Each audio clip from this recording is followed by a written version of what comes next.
Broadcasting live from sunny California, it's 10 Minutes in Tinseltown with Ms. Meliz, a.k.a. Melissa Reyes. And now, from the left corner, your host, Melissa Reyes. Hi, everybody. Welcome to Tinseltown Tonight. I'm Melissa Reyes, and I have with me Mark Feldstein from AEO Boxes. So I'm going to tell you all about, or he is going to tell you all about what that is. But I want to welcome everybody to Tinseltown Tonight. Thank you for coming. Hi, Mark. How are you? Fine, Melissa. How are you? I'm doing well, thank you. I'm doing very well. I went back to work today after being off for 11 days, and I had a staycation, so got used to the kind of routine a little bit. That's long enough to get used to routine, but I was happy to get back to work today. It was nice. So, what have you been up to? Yeah. Well, it's neat. It's neat. We did a few things. I went to the beach one day and spent the whole day outside, and went to Zuma with my teenage son and his friends, and then we went to Santa Monica, and I had a really nice day that day. I had some lunch with friends, and then the kids went off, and so it was kind of nice. And then we went to Disneyland one day, and we spent some time in Ventura on Easter, so that was nice up in Channel Islands Harbor. But in between, I just kind of stayed around in pajamas and worked on my creative stuff. So it was a lot of fun. What have you been working on lately? Well, my big project has been AEO Boxes and my storytelling box and my rewards box.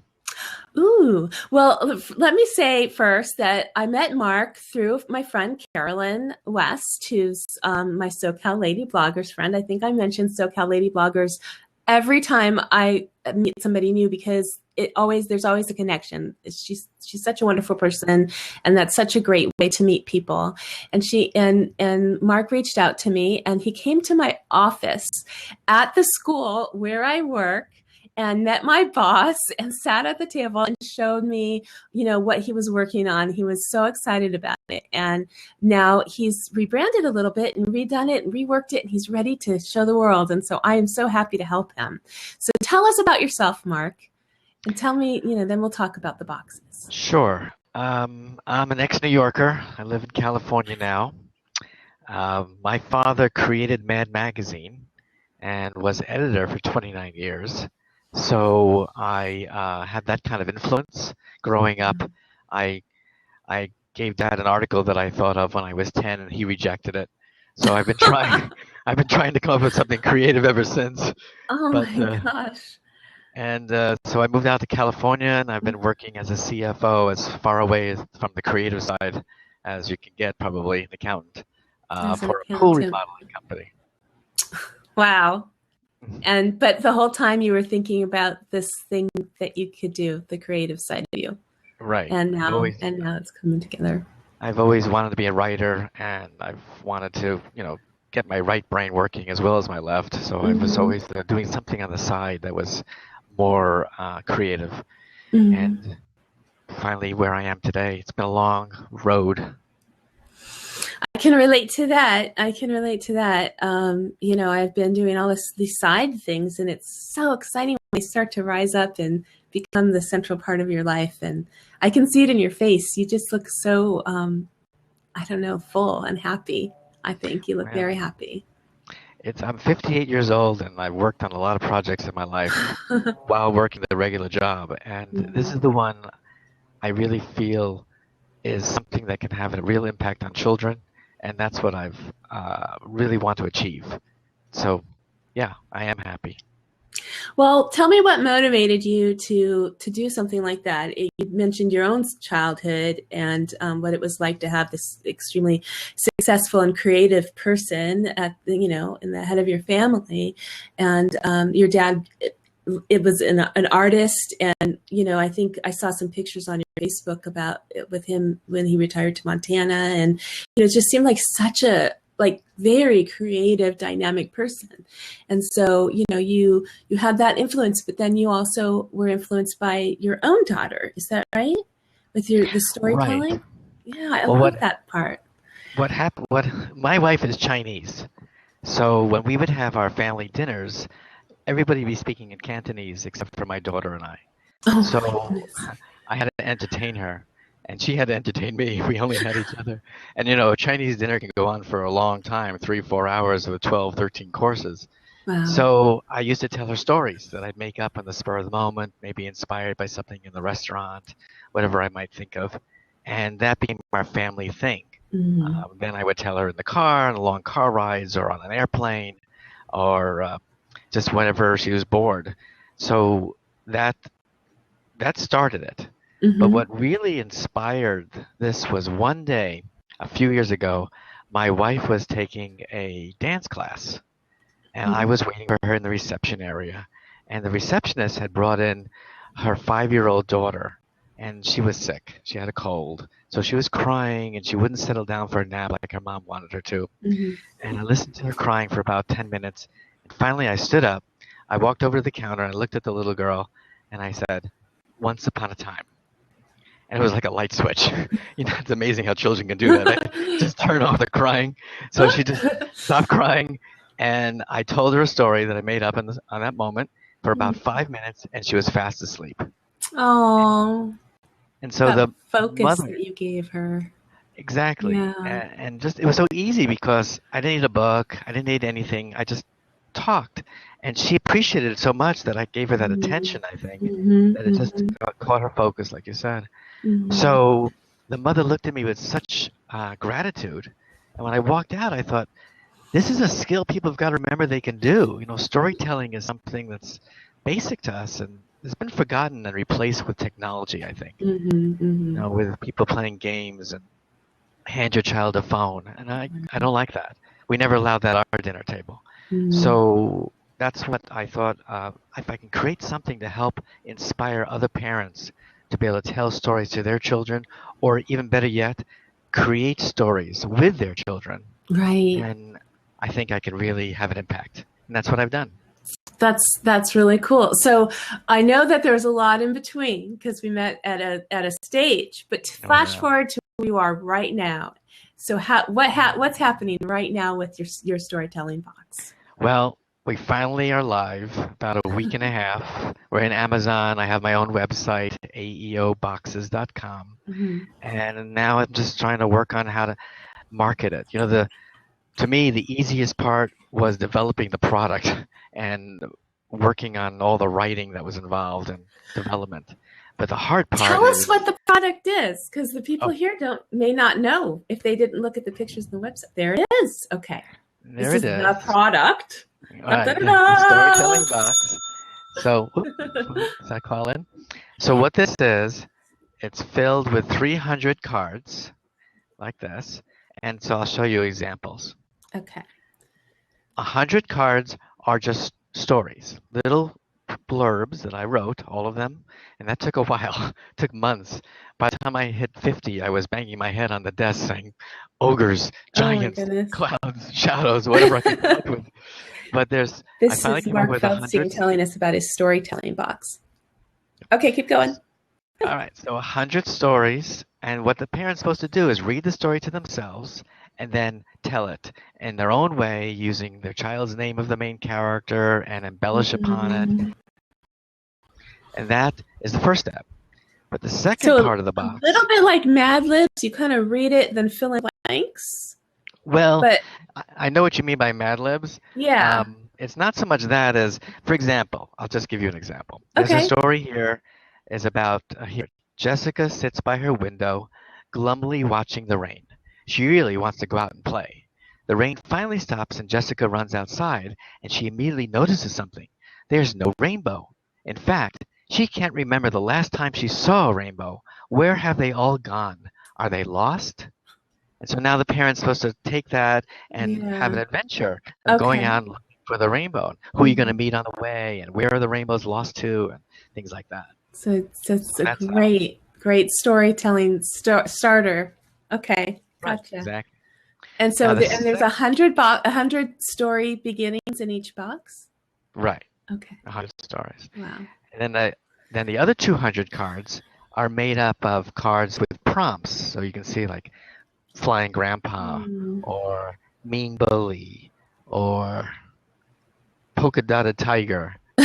And That's what you're waking up to, polka dotted tigers. and then illustrations of all kinds. And so Oh, with your polka cute. dotted tiger and your dragon, what you're supposed to do is take those cards and put them face down, pick a card, start a story, Mhm. and then the next person in the family can pick the next card and continue the story no matter where it takes. And you just keep on going around until someone finally says, and they lived happily ever after. Mm. And you've built a story together. That sounds so neat. That sounds so. Thank you. There's possibilities really for a family, and to build upon that creativity is just endless. That's amazing. I love it. Thank you. I love the idea when I first heard it, and I love the way you've defined it. Thank you. I just want to say, my niece Ashley, she did all the drawings. Really? Oh, that's amazing. Look at that. Oh, 15. I'm gonna She's quit. 15. I'm gonna quit. She's really good. Those are great. You're getting some props there from Cindy, who's an art teacher. So Thanks. yeah, Well, can I tell Cindy something? Of course. Cindy, if you go to my website, there's a place there for children to submit their own original drawings, because I have future boxes all targeted to children, and they can submit their drawings, and I'm going to pick 300 drawings to be in the next box. Oh, So if you know children who have talent, I'd love to see their drawings. That's fantastic. I actually honestly don't know the age group of Cindy's current students. I think she teaches adults, but but I know that she's done. My daughter works with. Okay, so her daughter works with children. So there's a lot of art going on in that family, and there are a lot of people watching who everybody knows somebody, and that's a lovely thing about a community like this, because it don't get disheartened that there's only a few people here, because this is gonna spread where people are gonna say, you know what, I was on Melissa's show. She had this guy Mark on. You know what he's doing, and AEO boxes. That's pretty easy to remember. Now, what does AEO stand for?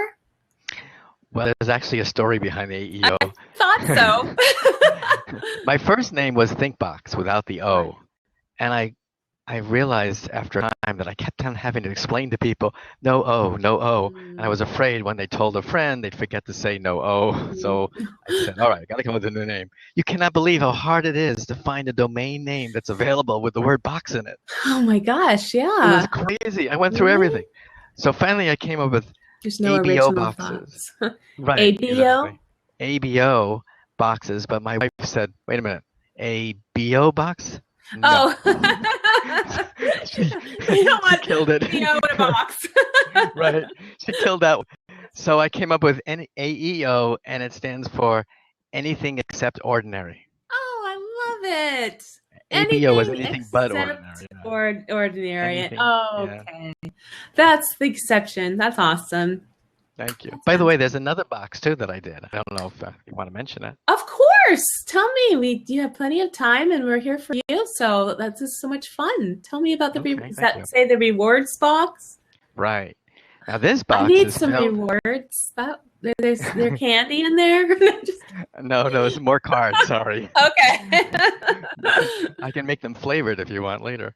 I'll take the credit for that idea. A little flavored.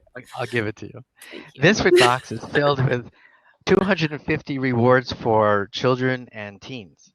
Okay. And it's a combination of family activities and crafts and rewards, just like simple rewards. So the idea there is you can use it as a reward box or just for fun. I personally don't like it as a reward box. I mean, even though I came up with the name, because I think children should do what's right because it's just what's right, not for reward. Not for reward. Not for reward. So I kind of think of it as every Sunday, pull out a card, and maybe you don't do it when they've really been bad, but on normal times, there's ups and downs with children. Pull out a card and you get the reward, and then all the crafts are on my website. So I saw that. I think that's incredible. So anybody who feels like doing a craft, how many do you have up? Different craft ideas for teens. 51 crafts here like this. See, it refers to the number. So all they have to do is go to the website and that page, look for that number, and then they can have a video or pictures and instructions of how to do the craft. And so those are the best collection of crafts that I could put together. I mean, I've done a lot of them because they look so much fun. I'm still a kid at heart. So. Well, we all are. That's the whole point. I think when we realize that we still love the things we loved when we were children, and now we get to, fund it ourselves. Yeah. But that's so people neat. complain, I just tell them I was senile, and I'm just going back to my childhood. Nobody's complaining. That's your own inner thought, but that's another show. Okay, so we're just, but I think that's fantastic, and I know this isn't a box that you're promoting right now, but I know you're also the go-to person if you want a date idea, or what was the other kinds of things that you've put together, collections of ideas for dates and stories, things to do. I have other boxes that I've developed for adults. Oh, yeah. But I'm not going to market those until I can get these boxes going. But yes, I have a date box that's filled with 250 date suggestions to beef up your dating life, so you don't just have dinner and a movie all the time. I want your boxes to be successful, so that one is the next one you do, because I think that's a great idea. It's so much. That'll be fun. Let's see. Reach into the box and take me on a date. To my husband, not you. I'm sorry. Right. I'm very clearly speaking to my own date box. Yeah. So, but that's pretty neat. So let's go back. Let's backtrack a little bit, Mark, if you don't mind. Show me your book again, because you were showing me in the pre moments of the show this lovely book that you wrote, and it's called "Finding a Forever Home." And I can't read the bottom line, the subline. The True Animal Rescue Stories. Oh, so tell me about that. When did you write this book? Well, I'll tell you how this came about. Okay. I went to visit Dad in Montana. You mentioned he had moved to Montana. He was a New Yorker, and after he retired from MAD, he moved to Montana and opened bought a ranch, 250 acres, beautiful on the Grand Tetons in the distance by the Yellowstone River. And he and his wife. What was your dad's name? I'm sorry, I forgot. Al Feldstein. Al Feldstein, right? And he and his wife started collecting animals, rescuing animals, all kinds, llamas and ducks and chickens and dogs and cats. They were living in this house with, I think it was 15 dogs and 13 cats. Oh my gosh. All these animals out on the ranch. So when I went out to visit a couple of years ago, they gave me the tour of the ranch, and they knew every name of every animal and every rescue story behind it. It was amazing. And they were supporting this out of their own resources. They're not taking donations or anything. So I suggested that I write a book to help generate some money where they help with the animals. And they loved it. And so for about 6 months we worked on a book. But this turned out it was a work of love, let me tell you. Yeah. But this turned out not to be those stories, because when I finally finished, they actually changed their mind. And they said they didn't want the notoriety because they were starting to scale down the ranch, and they want more animals coming, and they were worried that people would bring more. So that's sensible. I think that's sensible. Yeah, but that was after writing a lot of pages. It was a lot of work. So I had a choice. Do I just give up and put it in a drawer, or do I start over? And I decided to start over. And so I reached out to rescues all over the country, and they were great. They were just so forthcoming, and they had these wonderful stories to share with me. And so we would do it over the phone, and then I would type up my version as a little drama and send it to them for approval. And so that's what the book is filled with. And it has dogs and cats and horses and donkeys and ducks and chickens and bears. Just like all in kinds Montana of on the farm. And bears. Wow. There's a bear in a story in here that was saved by Bob Barker. Remember him from the game show? Definitely. Yeah. So he saved a bear. Didn't he have a boat to like a cruise ship or a... Oh, sorry. Go ahead. He saved a bear. I mean, he's very, very, very backwards. He saved a bear by paying for a refuge to be built so the bear can live in it. The bear was in a circus in his tiny little cage, and he paid for this much nicer. Yeah, So that's his a great stories are bad. story. That's Yeah, thank fantastic. you. That's so neat. And you, And so, here's who? there's the picture of me. I didn't shave that day. That's not you. Yes, See, it look at that is. shirt. No, that's not you. Who is that? That's me working on my laptop. Oh, Stan. You know, tell me a funny story that you remember from your growing up with your dad in Mad Magazine. You, now Well, that you're one of telling my me favorite monkey stories. one of my one of my favorite Mad stories. Bill Gaines, the publisher, used to take all the Mad guys, no wives, no girlfriends, just the guys, on a trip once a year. And one year they were going to, and I think it was New Zealand. And before they left, they found out that one guy was subscribing to Mad Magazine in this little island off the coast of New Zealand, Mhm. someplace. So when they got there, there were like 15 guys. They piled into like 3 Volkswagens. They headed out. They climbed to the top of a mountain. This guy lived in a shack. He was surrounded by sheep. He was What year was this? it was years ago. 70s, 80s? 40, yeah. Oh my God. Years ago. Okay. He was surrounded by sheep and it was pastures and on the top of the mountain. They all climb out of the cars. They knock on his door. You're picturing this. Bill Gaines, the publisher, Dad, the editor, all the writers and artists and everything. And this guy opens the door and Bill says, "Hi, we're from Mad. We would like to know if you're going to renew your subscription." Oh my gosh, that's so funny. And what did they do? What did he do? He's like, who the I heck think, are you? I think they gave him a lifetime subscription. That's But so it's a funny. it's a great thing. Yeah, it was Oh funny. my The other thing with God. Mad, that they also always bought Bill Gaines something for Christmas, something special. So Mad Magazine used to be on Madison Avenue, ironically, and it was on the Madison third, Avenue. and it was on the 13th floor. And if you don't know this, there's no 13 floors in New York City Right. except for this one building, and it wasn't on purpose. They just happened to move into this space that was on the 13th floor. So they're up high. So the guys bought Bill a gigantic. You can't see my arms, but they're out here.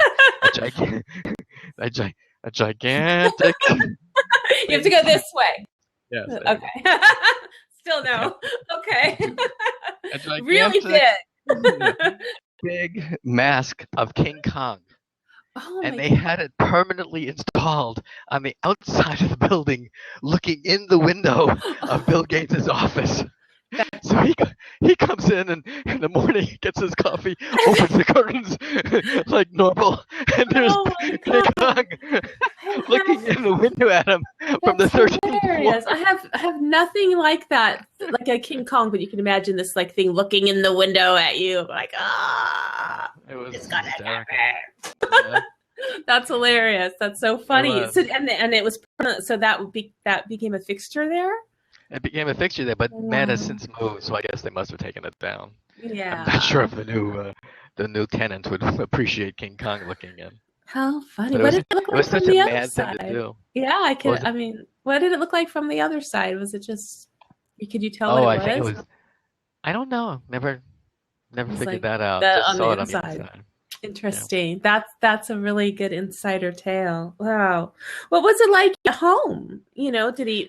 I'm sure he was at work a lot, but was it No, crazy, zany? he took off a lot of time.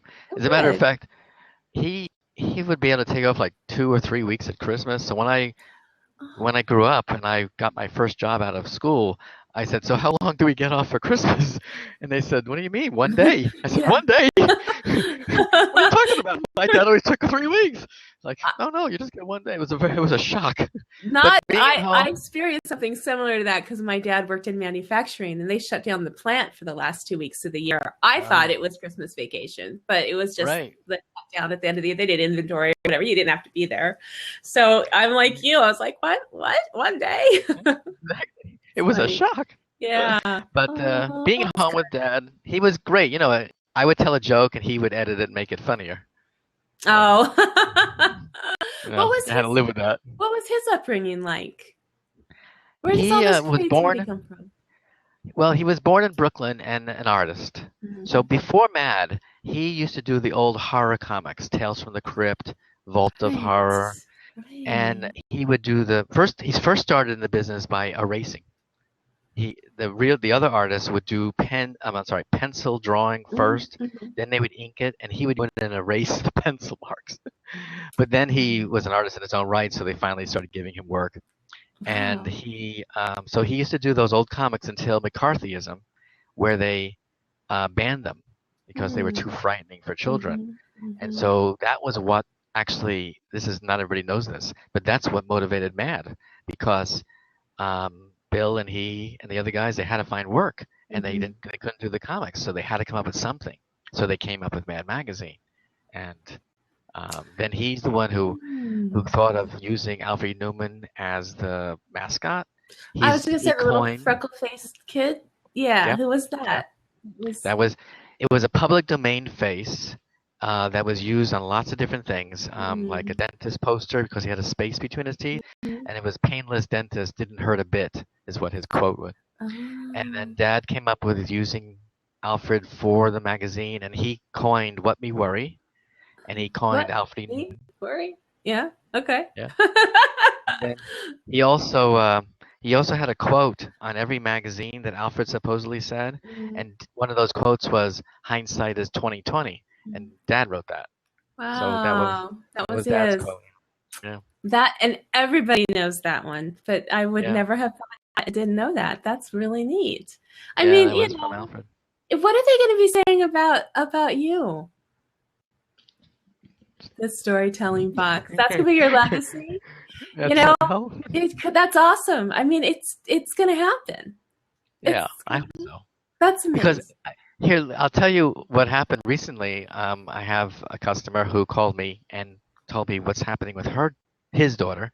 She's 5 years old, and Molly didn't like doing homework, and she's in kindergarten. But she started playing with the storytelling box, and now she loves doing homework because she turns everything into a story. And she can't wait to tell her parents. And then she's already starting to read because she wants to read the cards herself. Oh, and yeah. to me, even if I never sold another box, that's already You've already okay. have that gratification. I've already had that feedback. I'm happy. I mean, that is what I want to achieve, and boy, that feels good. When I can have that kind of impact on a child to really make a difference, that feels good. I love that.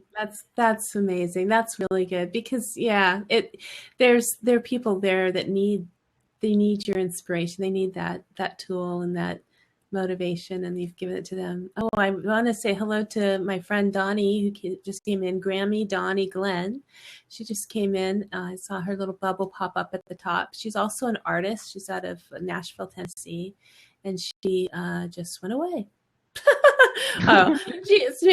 Maybe it's her connection, but anyhow, she's I know that she wanted to meet you too, so she'll come back and have some questions. I hope that everybody has a few questions for Mark, and if anything I didn't bring up that we wanted to talk about, we're about halfway through. I usually go for about an hour, but so I like to just take a moment and acknowledge the people in the room and thank you again for being here. And thank everybody who's at MsMeliz.com right now and watching. And if you have any questions for Mark, feel free to put them in the comments on the website and we'll get back to you.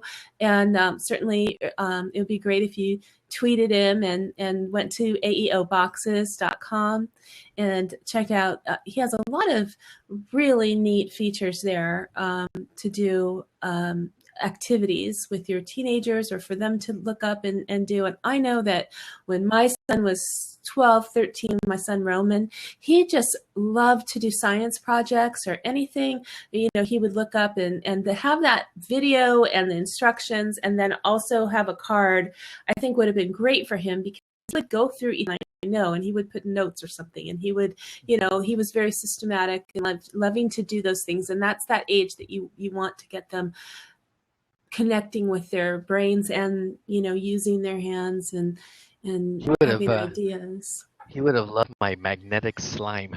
Yes, he actually magnetic slime. Yeah, it's so cool. It's one of the crafts on the website. He's 16. He'll still do it. He'll love it. I'm going to show him. He's so innovative. So when he was, I don't remember, 9 or 10, he was sick one time and he didn't feel like getting up. I don't know how it started, but I went in his room and he had rigged with duct tape and string and paper clips a way to turn on and off the switch for his bedroom light from his That's bed great. without having to get up, so that when he was ready to Oh, go to that's sleep, he great. could turn the light off. Of course, I'm sure the energy that it took for him to do that wiped him out because he was homesick that day.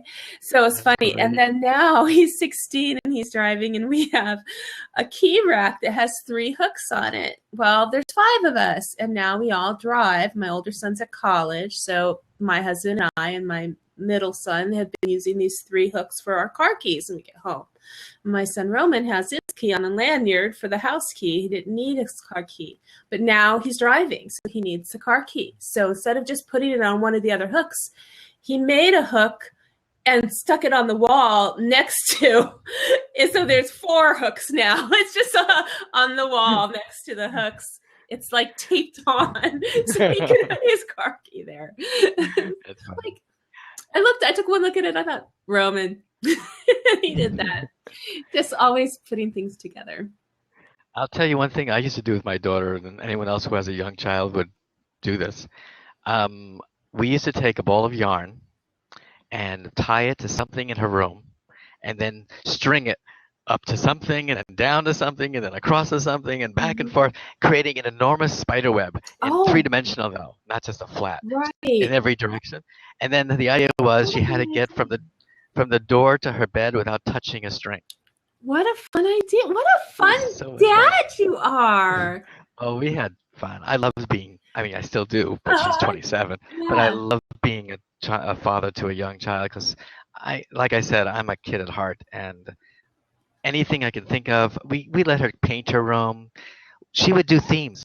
Her room would be the beach theme, and she would do yellow blankets on the floor and put seashells everywhere and paint pictures. Then she would do the outer space theme and hang stars from the ceiling, and I'd help her with all of this stuff. It was great. I just loved That it. sounds like So a book much you fun. can write. That's your next book. So, what is your daughter doing now? Is she involved in your with feedback or anything with your project, or is she doing her own things? She's doing her own thing. She's in Denver, Uh-huh. and she works for Cutco. She has her own office, and she manages it with selling knives for Cutco. Have you ever heard of Oh, Cutco? no, I haven't, but that's neat. I Yeah, have 3. she's very successful. That's fantastic. I have a son who wants to make. I have son.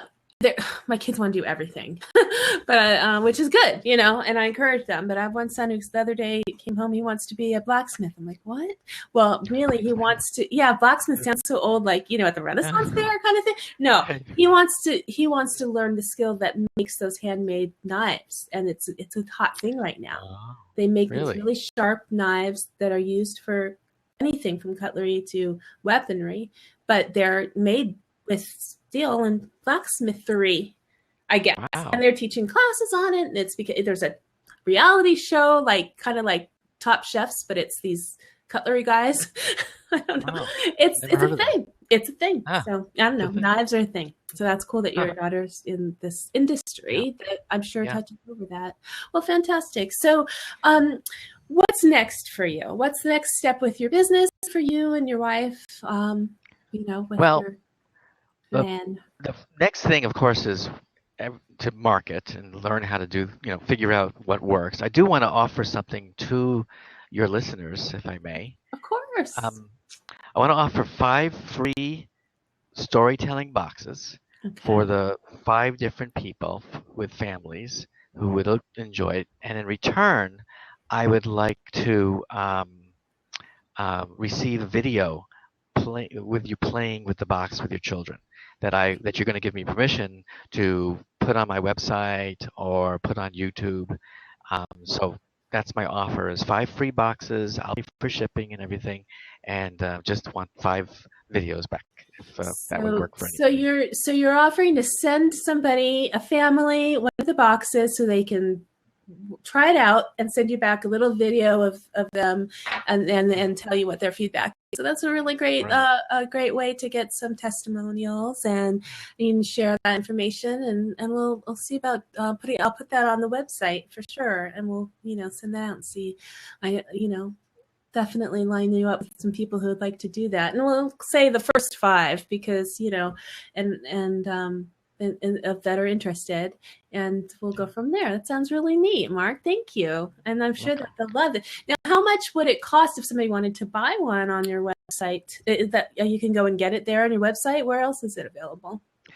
It's available on my website and on Amazon. Okay. I'll tell you about the cost in a second, but before I forget, I want to tell you something. West Elm, I don't know if you know the store. They're in Pasadena and they're in Irvine. There are many West Elm stores. Mm-hmm. They sell like furniture and other things for the home. Mm-hmm. They have the most wonderful philosophy.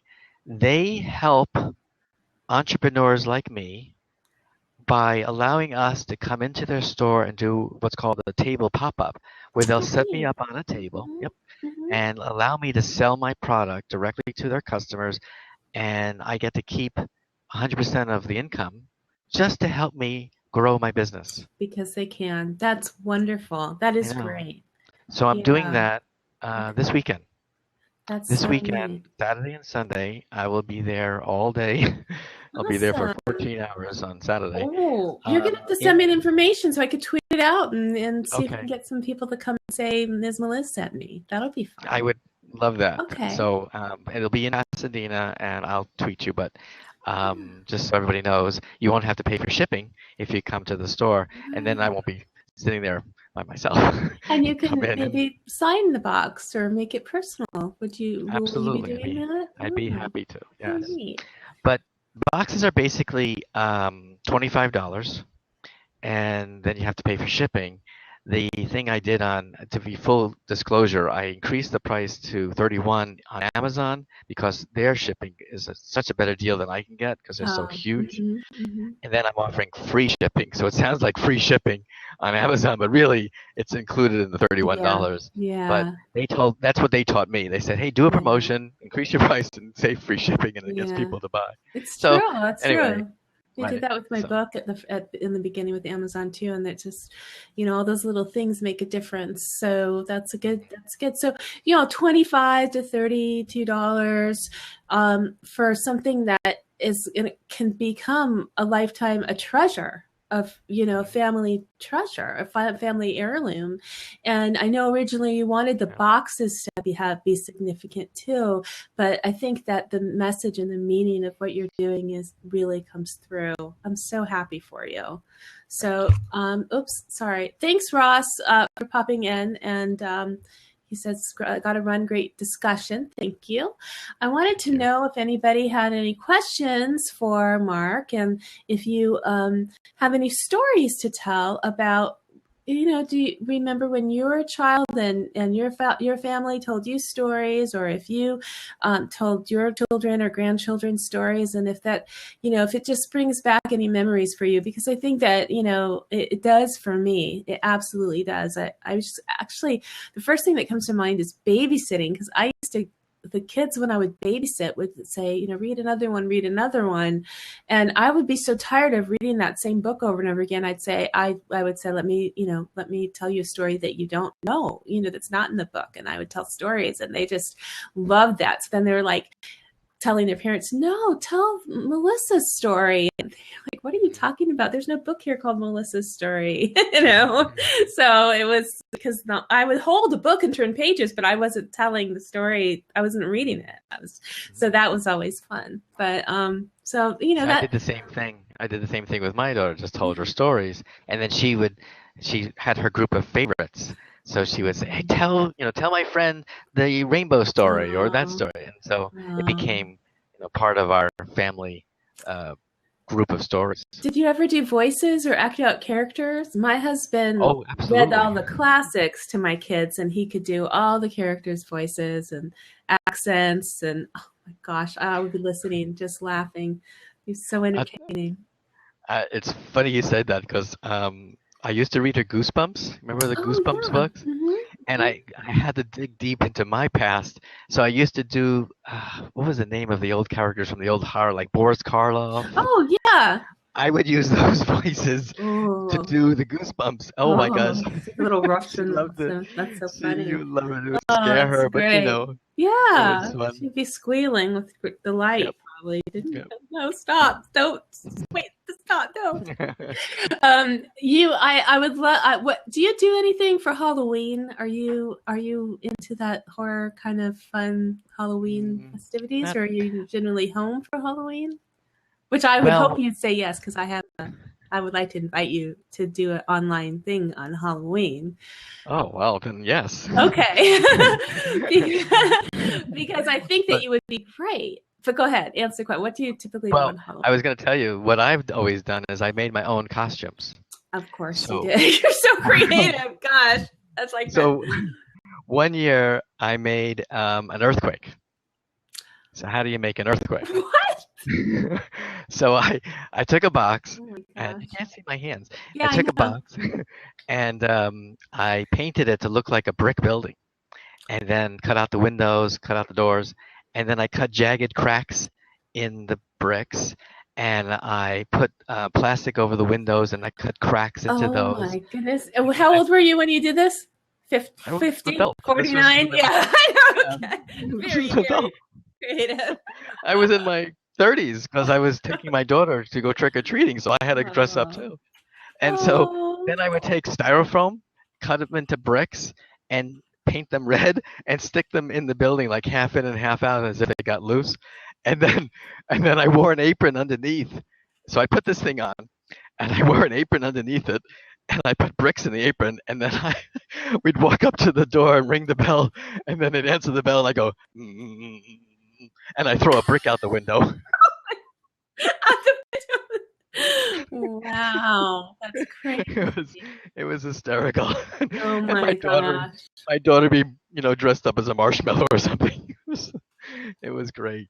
Oh my gosh. Another year I dressed up as a playground. How did you do that? I built a slide that went down my front with tin foil and cardboard, so it was a whole slide that went down to the ground. Down my back were the steps, and I had the whole that whole thing. I had a swing on chains from one arm and a climbing rope from the other arm, and then I took my daughter's stuffed animals and I glued them all over this thing, so it looked like they were climbing the ladder or sliding down the slide or climbing the rope. And so I would walk around with my arms outstretched, and the kids would look at me like, "What is he? I'm a playground." He's a playground. Oh my gosh, that's hilarious. Yeah. So when I asked about Halloween, boy, that was like an understatement. When you're like, "No, I don't do anything on Halloween." Do you still do like if maybe an annual party or anything? No, you retired because you've been putting all your effort into the storytelling box, right? Well, that and my daughter's all grown up, so. Oh, that's no excuse. I'm waiting for grandchildren. Well, I can relate to that. I can. That's going to be fun. So what I want to tell you, and I think that you will have so much fun. I hope that you're available. I'm going to, we can set the date now because we always know it's going to be Halloween, right? Or a few nights before, because Halloween for the next few years is going to be during the week. But my friend Meredith joined me this past Halloween on Blab, and we did storytelling, and we wrote stories ahead of time, and then we read them, or did kind of like a dinner theater with the scary stories that we shared online. But then I also do the spooky Tinseltown, spooky tales from Tinseltown or something like that. Spooky tales from Tinseltown.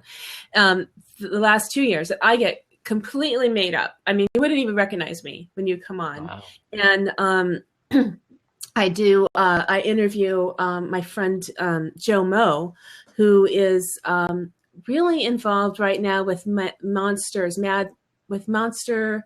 There's this like moving convention, and they have auction, like an auction house, and he's really involved in all of that. And I'm terrible about remembering the details I remember the people, but I forget the names of the things that they do. That's why I have the video and the website. But anyhow, I wasn't prepared to talk about that because I didn't expect for you to have that. I forgot about that Tales of the Crypt background that you have. And I think the two of you with the stories would be so much fun. not to mention, the dressing up and the creativity. It's just, it's a really fun way, and the storytelling, all that put together. It's a fun way to spend a few hours on Halloween. Sure. We and then we have the video. You can go back and see the other 2 years videos of those events, and it just a really neat thing. And we all know a few people, so it gets to be about a good 6 or 7 people in the room to tell stories too. And then so it's delightful. I hope you can make it, because I think that they would enjoy meeting you. Sure, count me in. Okay, good. I remember a lot of my dad's old horror stories.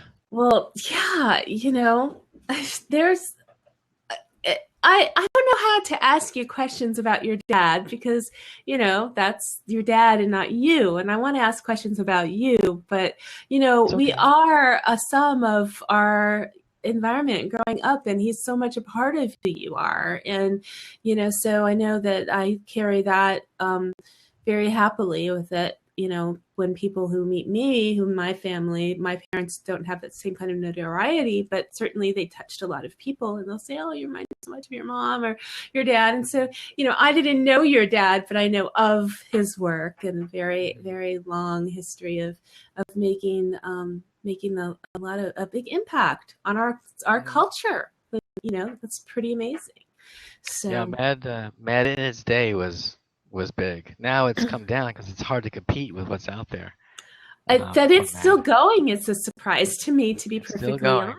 Yeah, it's a little out of my realm right now, but all the books and the like I said, there's just so much pop culture references. People who've never really even experienced it firsthand probably still know what it is because of that. So that's right. What's it Well, like? I will tell you, I know this is Tinseltown in Hollywood. I will tell you, I'm coming to Hollywood tomorrow night, Oh, and for a particular event, and it's an interesting story. Tell me. Tinseltown Tale. Okay. Yeah, Tinseltown Tale. So wait, I gotta ring my bell. Tinseltown Tale. Okay, go. all right.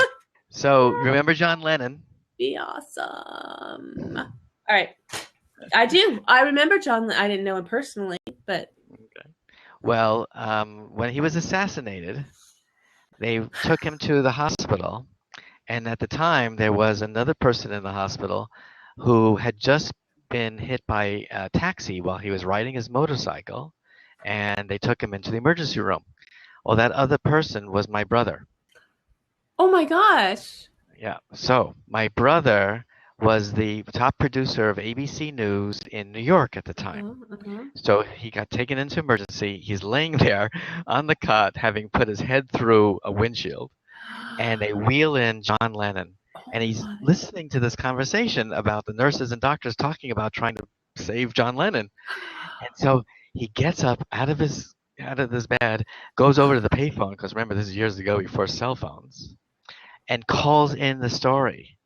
So he was the guy that broke the story about John Lennon. Because he had been in a car accident. Exactly. Wow. So, I know, pretty cool. Yeah. So tomorrow night, I'm going to the screening of a movie they've come out with called The Lennon Report. And in that is my brother's part, played by an actor who is there, in the hospital. Broke the news. And broke the news, the whole thing. And if you go to IMDb, written a book? Did they write a book about that, or did they just do the screenplay? It's a movie. Oh, I think it's just a screenplay, because he never told me about a book before. He just told me about the movie. They're doing the movie. Yep. So I'm going to meet up with him, and then I get to be the paparazzi because he's going to be on the red carpet, so I get to scream. Oh. And then we get to watch the movie, and then there's a question Q&A afterwards. So I've already come up with my question. It's going to be Mr. I adopted my father's name, just so you understand. So his name is Weiss. So I'm going to raise my hand and say, Mr. Weiss, I heard there's a rumor that you have a very handsome younger brother. Is that true? Be like, oh, everyone, that's my brother. How can I deny it? That's funny. Yeah. good. So anyway, that's kind of cool, huh? That's quite Yeah, a story. Yeah. it is. He's going to be on the whatever you call it, the kiosk or whatever. He's going to be on on one of the people being asked questions about the real life story of real life. I guess so. Yeah. Wow, that's And neat. Where is it going to be at? Or can you say? it's at the old Grauman Theater. I don't know what they call it now. That little theater, that little That old little theater. band's, yeah, Yeah. the Chinese theater in Right. Hollywood. But it's biggest. changed, right? Changed the name. It's still the biggest one. Right. That's like right. the But okay, yeah. It's Yeah. called now. It's called the Chinese Theater, and Oh, it used to be okay. Grauman's Chinese Theater. Then it was Mann's Chinese Theater, and now it's the Chinese Theater, and it's part of the there's a big mall there, and yeah, I've been to a red carpet there for what was that movie? See, there you go again. I'm so focused on you and your box that I can't think of anything else. But yeah, no, it was a movie that I got to be covering the red carpet for. So it's a really great experience, whether you're covering, where you know somebody, or just to see a movie there. It's going to be gorgeous and fantastic, and what a fun thing that you're doing. I'm so happy for you and your brother. That's really neat. Who else is going to be there? All your family, friends, and just well, it's it's a long schlep from Tustin, where I live, so it's just me. My wife, I'm gonna go there in the middle of the day before the traffic and just work out of a Starbucks because I work remotely anyway. Good idea. Good idea. I'm gonna go and meet up, and we'll have dinner, and then do the red carpet thing. And I think there's a party afterwards, and it's what it is. It's a screening of the movie is opening the Beverly Hills Film Festival. Oh, neat. So so it's just the first movie, I guess, of a lot of events and things. So I don't know, it's cool. I'm gonna, maybe see some stars. My brother for one. Yeah. Some of them that way. Who plays John Lennon in the cot next to him? No one I've ever heard of. I don't know anyone in the movie actually. Any of the stars. But it's cool because I see his name as on the credits. It's that's so neat. Yeah. Hollywood, your Hollywood story. That's pretty neat. Yeah. All right. Yeah. Good things can happen from having your head crash through a windshield. Yeah, well, and he wasn't just anybody. He was already a news correspondent, right? Producer. Producer. I mean, yeah, that's all. Yeah. You don't even know how big you are there, Mark. You and your whole family, and it sounds fantastic. It's fun. So you got the Hollywood, the true Hollywood stories here. It's just a box of mints, but that's my little Hollywood thing. It's not about celebrities, it's about people who shine, and that's who you are. You're a superstar, and not because of your dad or your brother or the stories. It's about your vision for helping other people that make you a rock star for me. And I think that you really are. From the moment I first got an email from you out of the blue, I thought this person is really special. And I thank you so much for being here and for sharing your evening with me, and for telling me and my friends here and everybody watching on MsMeliz.com and later on YouTube that, what a delight, for you to have this come to a point where you're going to be handing them out and selling them in a store, and they're going to be going home with those families, and they're going to, they're going to get that video, and it just, and it's so neat. I'm a collector. I have all my Dr. Seuss books and stuff from, not, a few of them from when I was a kid, but all the ones I had for my kids. And the things that came in special boxes or were in different packages, those were the most treasured. I think I told you this when I met you. It's like that. There's something special about something that's put together in a box. For some, it's a gift. It's tactile too. It's something you can touch. Right. Yes. As opposed to an app or something. That's why I like about it. It's something you could touch and take out and look at and put back, and just is different from an app. And I agree. And my favorite part of the whole process has been the feedback. That has been the most satisfying by far. Getting that email thanking me for having some kind of change or impact on somebody. That is so cool. As an accountant, I've been a CFO for 35 years. You don't get that. You're just managing, you're running an office, you're you're helping someone make a profit. It's not the same thing. And I don't get the satisfaction from that regular day job as I've gotten from even the short time that I'm doing this. And hopefully it'll grow and I'll get more feedback from people, and I'll do a second box like for an older child, things like that. That is so much more fun than anything I've ever done. Maybe the book is up there too, because I do love the book. I had someone call me the other day who said she's read the book 5 times, and she said that she reads the story, not all of them, because some of them are sad, most of them are not, but some of them are sad. It is rescue. But she's read so many of them to her daughter, who she has a lot of fears. The daughter, she's afraid of a lot of things. So it reassures her. Yeah, oh, it does. That's It does. so neat. There's a story in here that I swear to God, every time I read it myself, I start to cry, not because it's sad so much, but because of the impact a horse had on a little girl who, okay, this is the sad part. She was sexually abused by an uncle. And she wouldn't talk to the doctor. She wouldn't talk to the therapist. She wouldn't talk to her parents. She just closed up. So they took her to this ranch in Montana, as a matter of fact, in Montana, and they set her up with this horse that she was taking care of every day. And the person who owned the ranch walked in on her one day to see how she was doing, because she was supposed to be brushing the horse. And she heard from behind the stall door the little girl's voice telling, I get choked up. Yeah. Telling the story of what happened to her, to the horse. What happened to her.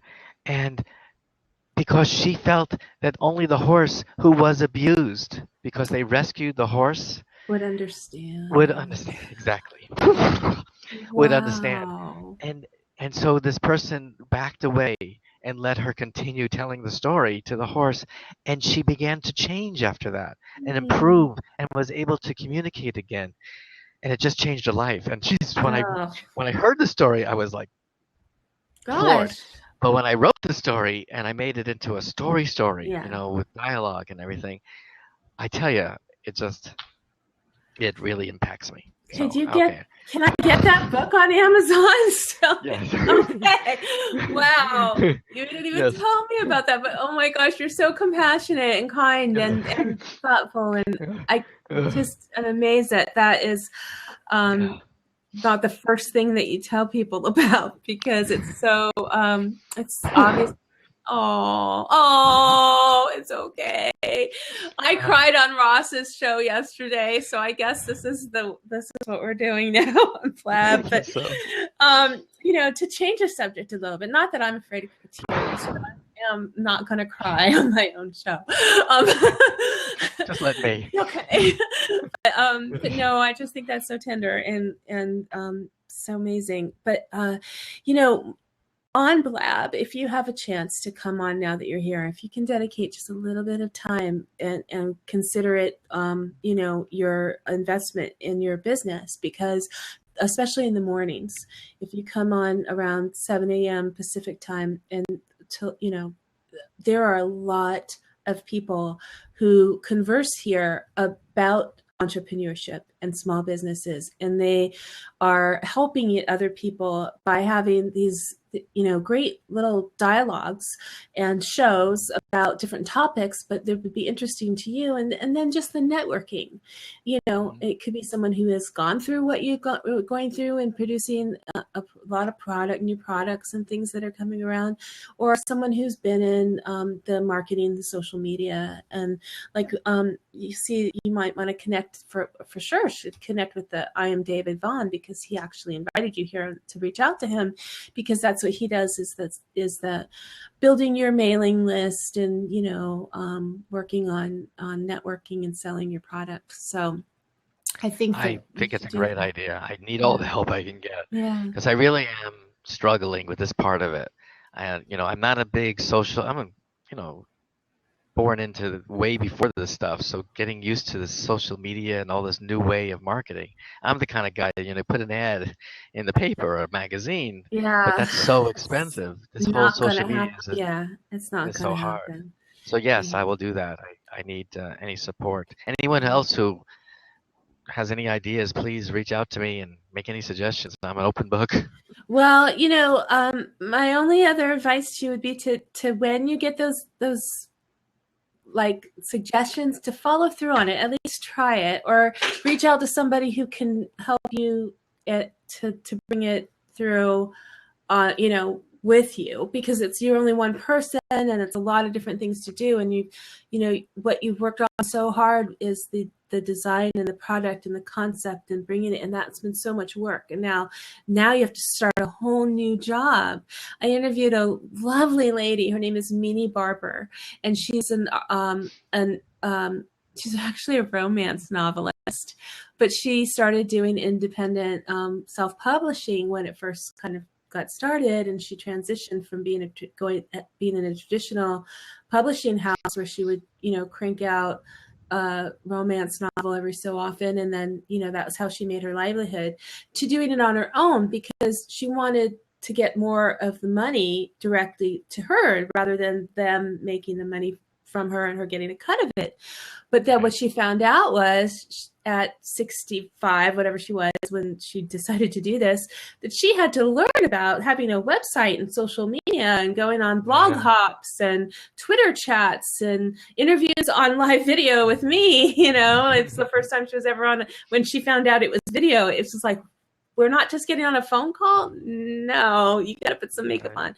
It's going to be around for a while. I'm glad I did. Yeah, you look fantastic. So, but yeah, no, and you don't really have to put makeup on, but you just have to be aware that the people will see you, and a lot of people aren't comfortable with that at first. And so, but she's killing it. She's doing great. It's been a few years now, and I see her on the internet all the time, retweeting and sending out messages and doing box sets. They have this really popular thing on Amazon where a bunch of novelists will put together their Christmas stories. So they each have their own Christmas or whatever holiday or whatever. It could be your summer beach mag or whatever. You're going to have this theme, and you get a set of 10 of these stories from all the different artists. And then so she I was always trying to get the one on the end, the first or the last, so she could have her, and she loves these box sets. And so you can virtually get them for free. They'll give you them for free. You could download all 10 stories or books on your Kindle, or you can order the box set. So she goes through a lot of promo for that, and it's really fun to watch. And she's a delightful lady, and she tells wonderful stories, and not just romance novels the way I remember them from when my old grandma used to read them, but they're very popular. And she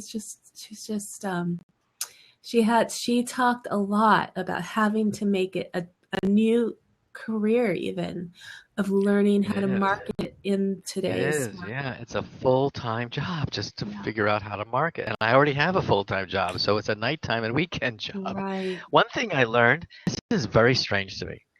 In Amazon, they have their own in-house pay-per-click type of advertising.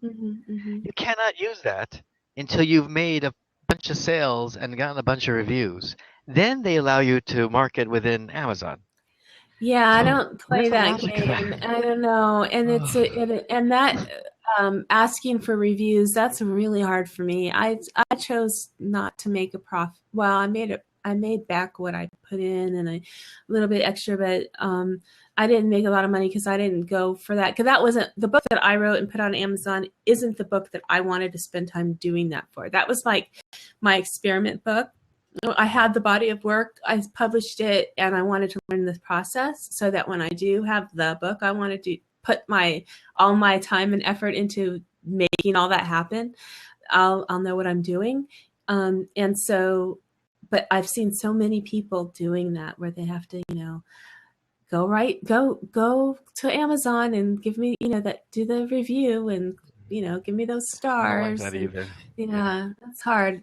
But you know what they say here, everybody, I'm learning so much from a lot of the marketing professionals here, is that you have to do that, and you should do that, and it's okay. It's just knowing when to do it the right way, so that doesn't make people squirm, and there is the right way and time to do it. So and this would be the time. So right now, we're wrapping things up, and I want to thank everybody for being here. I hope you enjoyed the stories. I know I did, hearing about Mark and about his dad and his brother and everybody. It was just so much fun hearing and hearing about your stories, Box. That was the best part. So thank you. Thank you. So go to AEO. What is it for again? AEOboxes.com. I know, but AEO is anything except ordinary. Anything except ordinary. AEOboxes.com. Right. And you can order your box. And if you contact Mark or me and ask for a free box in exchange for a video of you and your family, that would be a extra bonus for you and for us. So thank you so much for that. And of course, you can leave a review on Amazon. That would be terrific. And and if you have any questions, for sure, come to MsWillis.com and leave a comment, and we will get back to you. So I'm going to play the outro music and turn off the recording, but we can stay and keep talking. So I'm going to just roll this for a second. Hold on. Totally not ready. Thank you so much for coming to Tinseltown tonight with Ms. Liz. This has been great. Thank you again, Mark, for being here. Thank you very much, Melissa. And it was great fun. Oh, the time went by so fast. Thank you. Everybody have a great night. We'll see you next Tuesday night. I have Grammy Donnie Glenn with me for next Tuesday on Tinseltown Tonight. Bye.